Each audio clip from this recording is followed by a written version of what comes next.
challenge has always been to keep growing. That's why I got into writing as well, to keep challenging myself to do, to bring a little bit more to the table and to not just stagnate and stop growing. For me, it's always about progressing and getting better as an artist, becoming maybe a better writer. I want to do some painted images.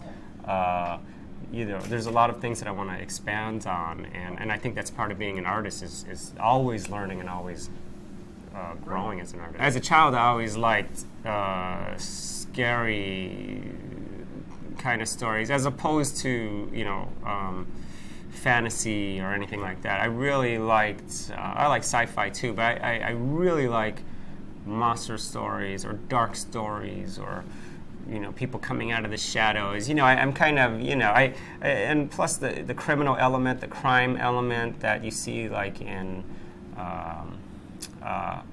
Batman, something that I feel kind of natural in. I was born and raised in Chicago in a bad neighborhood, a poor neighborhood, and a lot of the people I hung out with as a young kid, were bad people, and it's pretty funny to kind of use some of that. Especially like growing up on the Chicago South Side, there's a lot of abandoned old buildings that are just kind of scary, broken windows, and places that you shouldn't play, but we played. We would walk on the roofs of old warehouse buildings that were literally falling apart and the roofs were caved in, but as a child, you didn't care.